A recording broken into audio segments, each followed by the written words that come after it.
تو فرمایا صحابہ کے لیے پھر کیا تمغہ دیا اللہ نے؟ فرمایا وَأَعَدَّ لَهُمْ جَنَّاتٍ تَجْرِي تَحْتَهَا الْأَنْهَارُ، فرمایا اللہ تبارک و تعالیٰ نے ان کے لیے جنت کے باغات تیار کر رکھے ہیں۔ کیا تیار کر رکھے؟ اللہ اکبر، اللہ اکبر، ان سابقون الاولون کے لیے، اور ان جو ہے کیا کن کے لیے؟ ان صحابہ مہاجرین اور انصار کے لیے، اور ان لوگوں کے لیے جنہوں نے ان کی اتباع کر کے جو ہے ایمان لایا، ان لوگوں کے لیے اللہ تبارک و تعالیٰ نے جنت کے باغات تیار کر رکھے ہیں، جنت کے باغات۔ اور کیسے باغات؟ تجری تحت الانہار، یعنی باغ کی تھوڑی سی اللہ نے خود ہی تشریح بھی فرما دی، خود ایک مزید صفت کو بیان فرما دیا کہ کیسے جنت کے باغات ہوں گے۔ فرمایا جس باغات کے نیچے سے نہریں جاری ہوں گے۔ کیا جاری ہوں گے؟ نہریں جاری ہوں گے۔ کشمیر والوں، آپ حضرات دنیا کی جنت میں رہتے، کہاں رہتے ہو؟ دنیا کی جنت میں رہتے۔ آپ کے بھی ایسے باغات ہوتے ہیں مختلف جگہوں پر، جہاں آپ کے باغات ہیں، اس باغات کے درمیان سے، اس باغات کے کنارے سے، اس باغات کے بغل سے صاف شفاف پانی کا دریا اور نہر اور ندی جاری ہوتی، ندی جاری ہوتی۔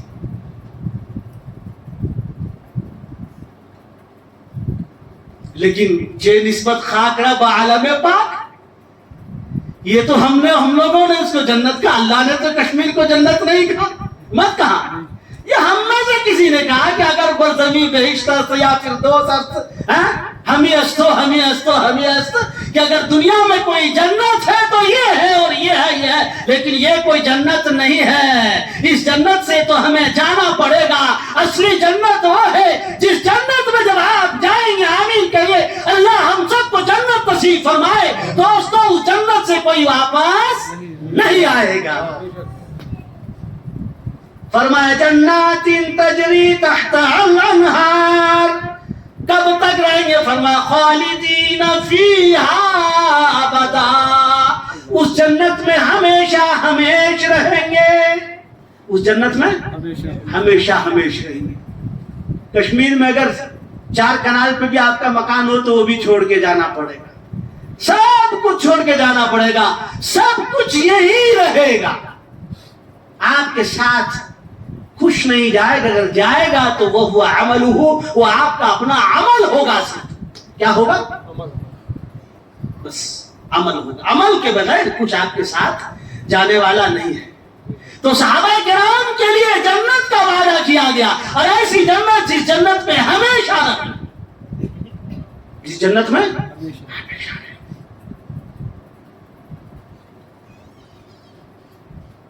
اور جس کو یہ مقام اور یہ مرتبہ اور یہ تمغہ، اور جس آدمی کو اس وعدے کا جو آدمی حقدار ہو گیا، فرمایا ذالک الفوز الکبیر، یہی بڑی کامیابی ہے۔ یہ کیا ہے؟ بڑی کامیابی ہے۔